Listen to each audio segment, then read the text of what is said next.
Also in the Falls, we're getting a sense of how bigger picture the summer tourism season is going. This is a live look right now at the Rainbow Bridge.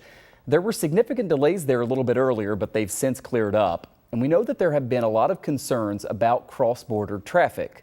Just recently, Peace Bridge commissioners reported that crossings in June for our region were down almost 50% compared to the same month in 2019 before the pandemic. And this part is even more concerning. That drop was higher than the decrease that we saw this past May when you compared that to May of 2019. So we don't seem to be headed in the right direction. This as the region is trying to get back to normal now that the bridges are back open for non-essential travel. And joining us now to talk about this is Mayor Robert Restaino, the mayor of Niagara Falls, New York. Mayor, it's always good to see you. You know, we've heard from people who live in your city and elsewhere, along with elected leaders like Congressman Brian Higgins, who all say that this Arrive Can app seems to still be hurting the cross-border traffic. We know how important the border is to the economy there in the Falls and people having easy access to both sides. A big part of that is also tourism. And we were kind of thinking, you know, we're halfway through the busy summer season, so good time to check with you and kind of get a report card on how things are in the Falls. I think a lot of people were hoping we were going to get to those pre-pandemic levels, but is the border still an issue for you?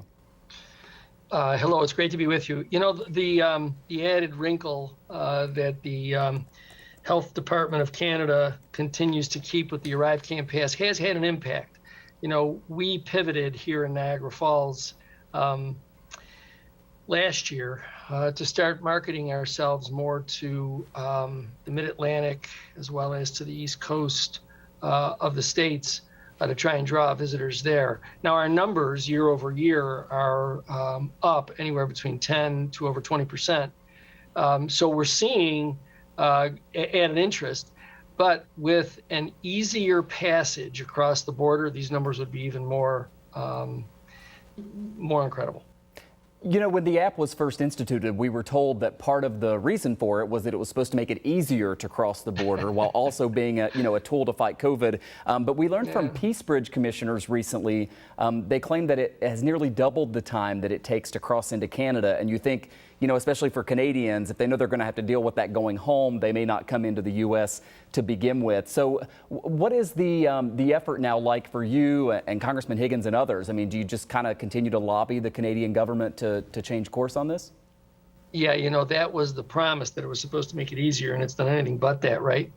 Yeah, you know, I have to say that Congressman Higgins has been a real big champion for the communities here in Western New York.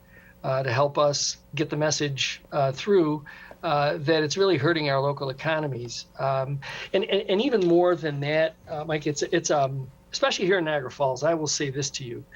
The Niagara Falls, Canada and Niagara Falls, USA really are almost like one community. There are families that are on either side of the border, relatives, that it still becomes inconvenient just to have the normal travel between family members.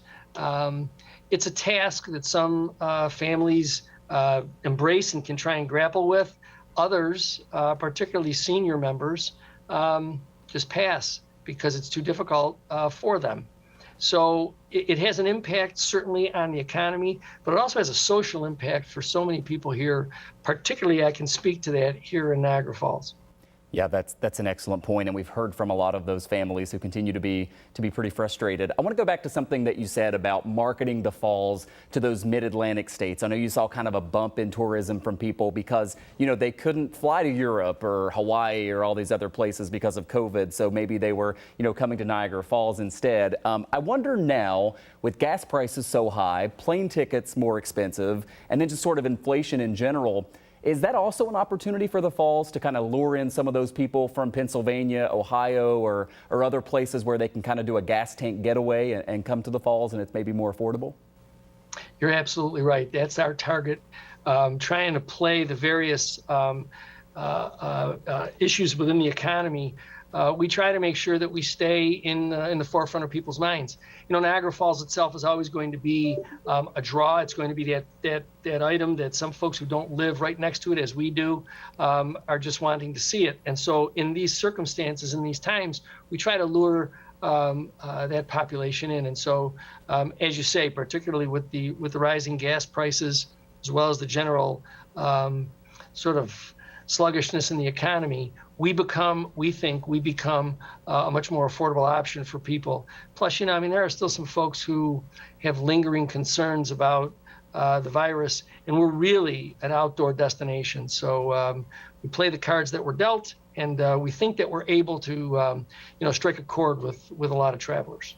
And they should definitely visit the new Devil's Hole Pavilion that we talked about a little bit earlier. Finally, Mayor, before we run out of time here, switching gears a little bit, we've talked so much about, so many industries dealing with the difficulty of finding employees and staffing shortages, and that includes law enforcement. I know that you've dealt with that there in the Falls. You've got a police exam coming up. What are your staffing levels like right now, and what should people know about that police exam and why they should take it?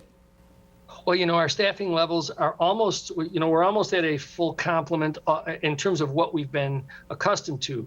Now, having said that to you, we certainly can, and I'm going to be providing information to the City Council as we go into the budget season about what the cost would be to add some additional law enforcement resources.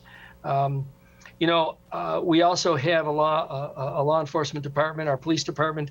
We've got retirements happening. A few are going to be coming up just next month. So there's always room for us to become younger. The test that's coming up on the 17th, I would simply urge any individual that wants to serve the public. I know that public safety these days is a difficult place to put oneself. But to tell you the truth, there truly is no more incredible opportunity for someone to serve their community than in public safety. We just swore in a pretty big class of firefighters. So I'd like to think that some of our young people, men and women, are going to take the opportunity to serve their community in this important way. We also have a department that, as far as Niagara County goes, is among the most diverse. And we'd like to continue that. So we look to all of our demographic partners to come in and take a look at becoming a police officer for the city of Niagara Falls. September 17th, I think, is the date of the test. There's more information that we'll be getting out constantly between now and then, and inviting people to sign up to become a Niagara Falls police officer.